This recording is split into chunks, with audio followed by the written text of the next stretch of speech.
My name is forget it. My name is Joseph Stalin, and I changed my name because if I want to be remembered, I have to have a name people can actually pronounce. I came to power through the Politburo and just kind of took over.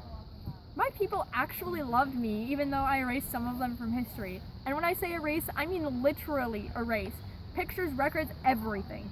Like that one guy, what's his name? Nikolai Yeshov? You remember him, don't you? No?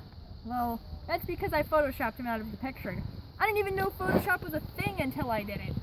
Guess what else I did? And I'm Hitler! What are you doing here, Hitler? You're anti-communist and you have an awful mustache. And yours is any better? Okay, you know what? You need to leave. Like now. See that door over there? Yeah, I'd say that's especially for you. Now where was I? Ah yes, my first 5-year plan. Oh boy, here we go. So anyways, in my first plan, I took profits from agriculture to increase heavy industry by 300%. I made steel our idol. Were you going to mention the downsides of this plan anytime soon? I'd be happy to do it for you. You know what? You need to shut up. I could have sounded all great, but no, you have to ruin my fun. But fine. I forced collectivization, which is basically just group farms, but we can't predict the future. So a ton of people starved, and we deported the kulaks because they were just awful. And not to mention, this plan didn't even last 5 years. Okay, remember when I told you to leave?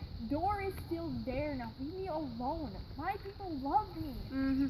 Okay, buddy. Yeah, whatever you say. Remember when you killed a bunch of their former leaders? I'll assume you're talking about the Great Purge. Well, I needed to be rid of our opposition so we could function perfectly. But you know how that goes, don't you? Exactly. Now on to my second 5-year plan. Which also didn't last 5 years, but, you know. I'm ignoring you now, thanks. Anyways, second 5-year plan. It lasted from 1933 to 1937, and it basically reduced the Soviet Union's dependence on foreign imports, while simultaneously shifting resources towards heavy industrial development. I also introduced incentives and wage scales into the workplace, as well as enforced stricter discipline. Yeah, I think it's my turn now. Yeet! Excuse me? Sweetie. I'm sorry to inform you, but this isn't all about Hitler's show. So, now, on to me. Yeah, well, I'm sorry to inform you, but this isn't the All About Mussolini show either. But, you know, I guess I'll just have to save the best for last. Whatever, Hitler. At least my people like me.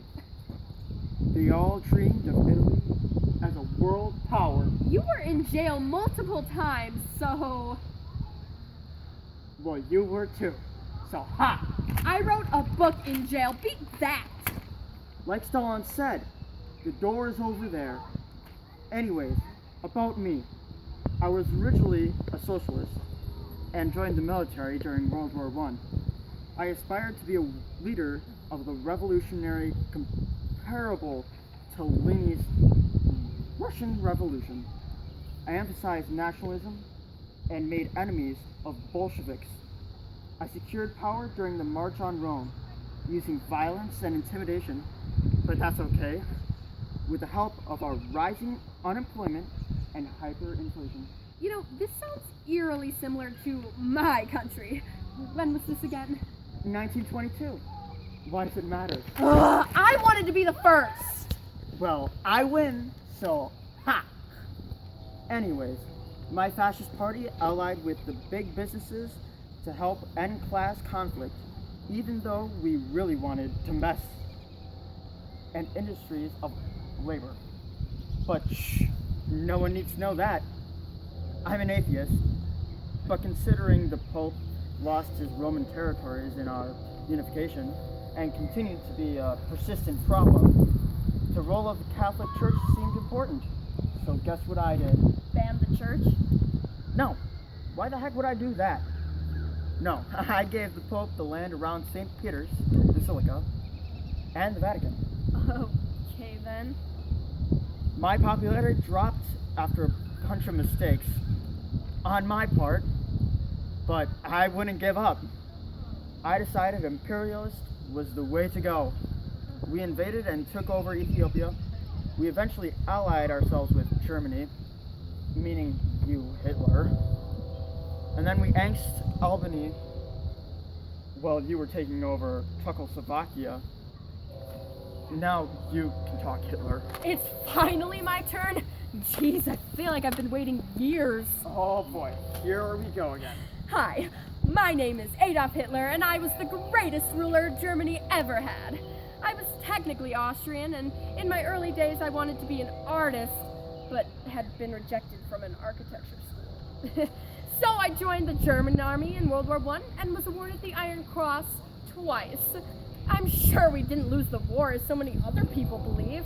We were killed from the inside by the people against us.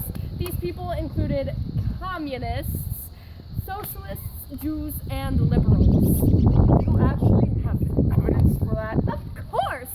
But that's not important right now. Our very own Weimar Republic accepted the Treaty of Versailles, which put us worse off than we started. So I decided I had to do something. I attempted to take control of the government in 1923 and was arrested, which is when I began to write my infamous book, Mein Kampf. I became chancellor in 1923, which, by the way, I did perfectly legally, so it's not like I forced anyone to put me into the government. I'm looking at you, Mussolini.